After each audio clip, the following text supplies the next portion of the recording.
I request Dr. Sukumar to hand over the memento, please. The third talk will be on tunnel positions, how to get it right, the video demonstration with the clinical evidence. May I request the speakers to stick on to the 8 minutes time so that we can have more time in the panel discussion as well as finish the entire course well on time. Good morning. Thank you, Chairperson, Professor Dean Mohammad Ismail and Professor Sukumaran. And thank you for the whole organizing committee, especially Professor Leonard Punraj and Dr. Vardhaman, who has organized this along with the whole team of Stanley. And I wish to congratulate on behalf of our Tamil Nadu Arthroscopy Society for conducting such a good meeting from Stanley Medical College. Thank you very much. My talk is fairly going to be on video demonstration, but I've given about 3-minute video in this. Hope it works in this presentation. The talk is on ACL reconstruction, tunnel positions, how to get it right each time. Why we talk about the tunnels most of the time? The main reason is if you place a femoral tunnel anteriorly or tibial tunnel anteriorly, either the graft is in flexion, tight in flexion, or the graft impinges at the end, graft fails.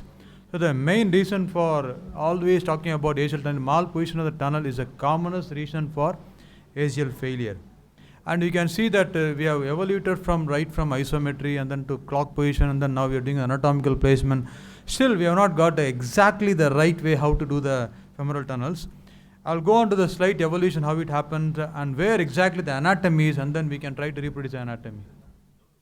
So if you see this study published in Arthroscopy 2006, where they described about where exactly the anteromedial and posterolateral bundle of the ACL is placed in the femoral side is. It's in the lateral intercondylar ridge and lateral bifurcated ridge where you have AM and PLB bundle. And ACL originates from the medial aspect of the lateral femoral condyle in the intercondylar notch and attaches to the anterior aspect of the tibial plateau. And femoral attachment of ACL is on the posterior part of the medial surface. It's far posterior than what we normally think, and is posterior to the longitudinal axis of the femoral shaft. If you see in the X-ray, it actually almost lies posterior to the longitudinal axis of the femoral shaft. So if you see in extension, the AM and PL bundle are almost parallel to each other.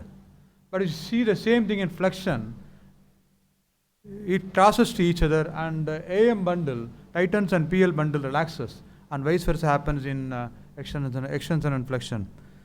But the thing is that as different portion of bundles together tighten throughout the range of motion, ACL still functions throughout the range of motion effectively and efficiently.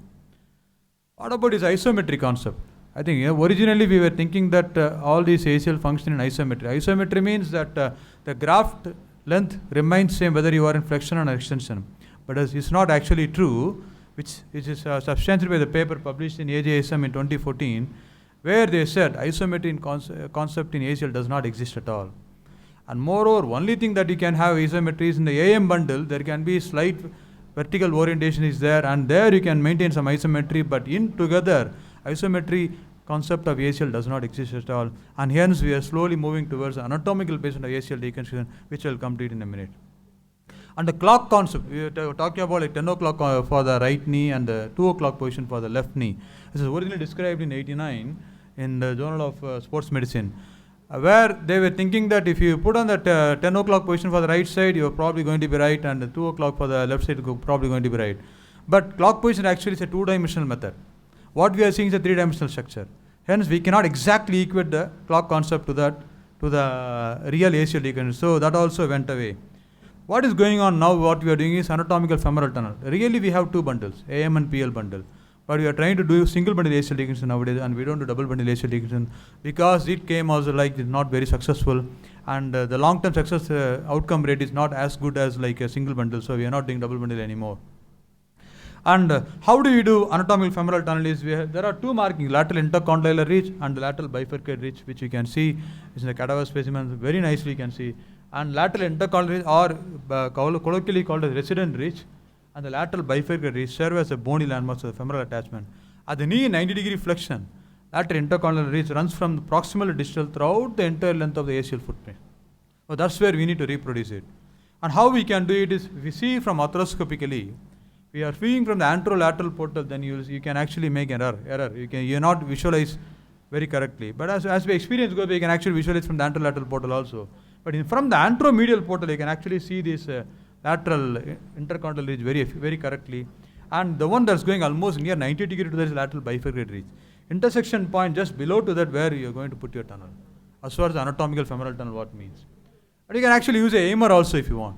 We have done study from our side where we did about 70 patients. We tried to put our place where we normally put our femoral tunnel, and we tried to equate the AIMER, and we found that we can get it within 1 mm accuracy where we are using AIMER. At the initial stage, you can definitely use AIMER without any problem, and your accuracy will be within 1 mm. How you are doing it? Hope this works. So this is the left knee, the patient where you are trying to do the ACL reconstruction.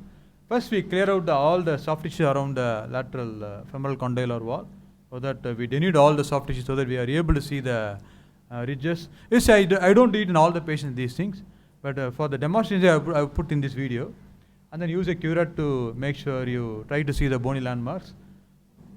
And while you are doing it, you try to see the posterior most part of the lateral femoral condyle, so that you are able to see the lateral condyle wall's posterior side. And that's the lateral intercondylar, which I am actually marking it with the help of my radio frequency ablator. This I did mainly for this video demonstration purpose only. And this ridge is actually about 18 to 20 millimeters, and the one that I am marking is the lateral bifurcated ridge. So that intersection point in between that lateral intercondylar ridge and the lateral bifurcated ridge, that's where just below that will be the normal anatomical femoral tunnel insertion point. And usually you won't see much fibers going above the lateral intercondylar ridge. So majority of the fibers should stay within that. The one even posterior to that will be have AM bundle. Slightly anterior to the lateral bifurcated will be the PL bundle. We are doing something in between, which is the anatomical point for the ACL femoral tunnel. I usually make a marking like this. And I will show you what happens when you put a AIMER.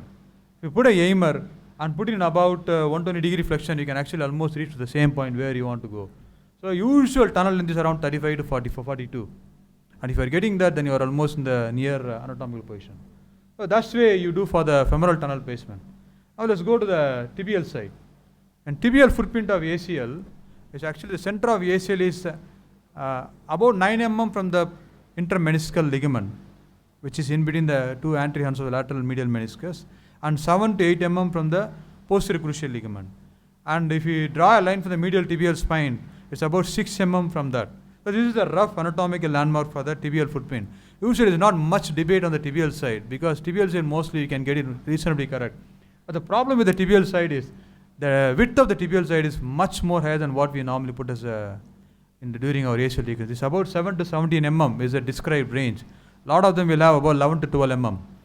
But the good thing is about ACL reconstruction is majority of the time the ACL ruptures from the femoral side, not from the tibial side. Hence, a lot of the tibial remnants are still preserved. So we can, most of them you are getting away with that.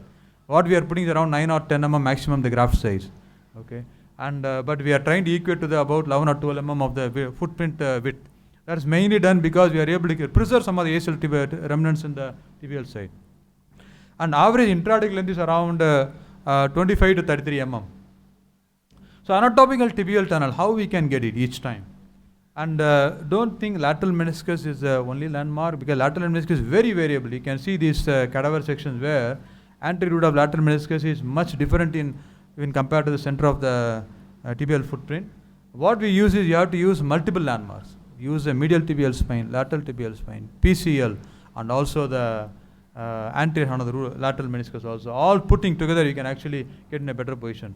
And also intermeniscal ligament you can actually see very well. In the same way PCL attachment you can also see very well. You can try to equate it by 9 mm posterior to the intermeniscal ligament or 7 mm anterior to the PCL.